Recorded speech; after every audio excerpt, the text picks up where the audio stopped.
Every good story needs a hero. One day, a father grew tired of his young cub's misbehavior. "You act just like a Hozen," the father scolded. Still, his son misbehaved. To teach him a lesson, the father dragged the cub out to the forest to watch how the Hozen live. "Do you see what the Hozen are like?" he asked. "Do you want to live like that?" The Hozen are quite lively indeed. A short-lived race. Few Hozen survive past their 20th birthday. Their leaders are all 14 or 15. How mature were you at 14 years old? Meditate on that. Afterward, the father asked his cub what he had learned. "I learned that we work and toil on our little farm, but that the Hozen have the whole world as their garden," the cub said. "I learned that we squint by the light of a single candle, but that the Hozen enjoy the light of the stars. I learned that I go to school every day, but that the Hozen learn by doing." And the cub concluded, "I should very much like to live like a Hozen." Who then was the wiser, the father or the cub? That, my friend, is for you to decide.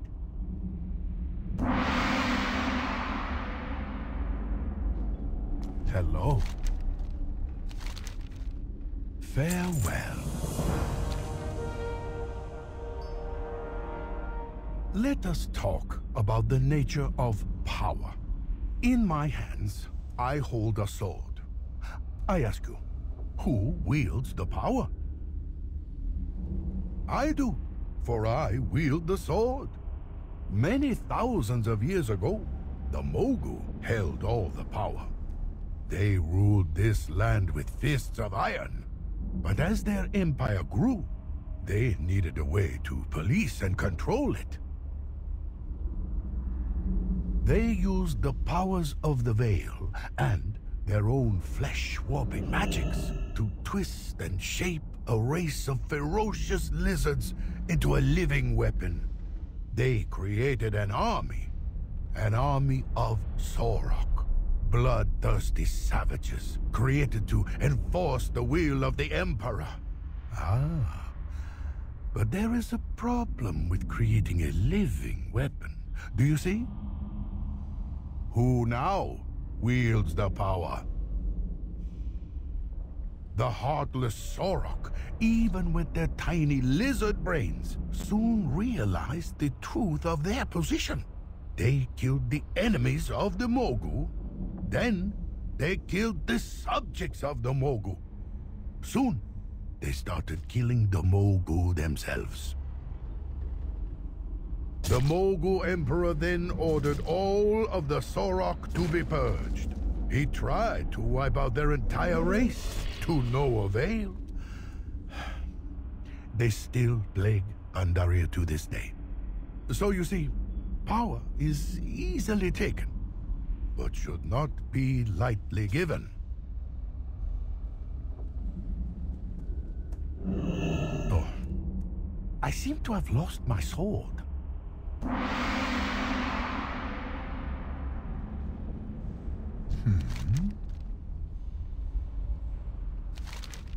Tread lightly.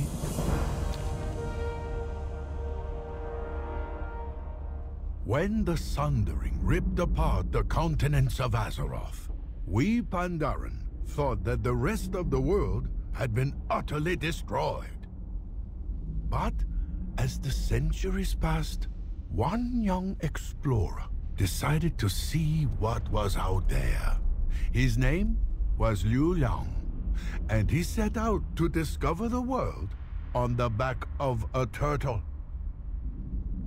We celebrate his bravery with statue and song, but if you were actually there, on the beach that very day, well, I'm sure he looked quite silly indeed.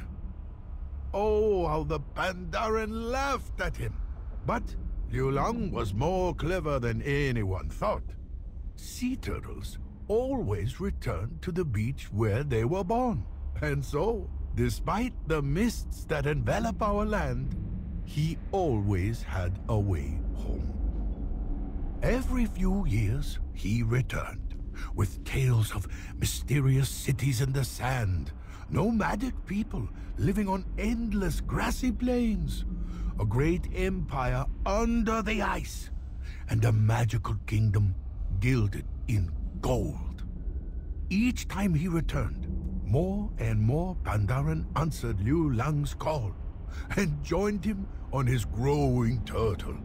They were the bravest among us, the explorers, the adventurers. And that is the lesson of Llu Lang, my friend. Everyone always laughs at the explorer. They always laugh until he returns.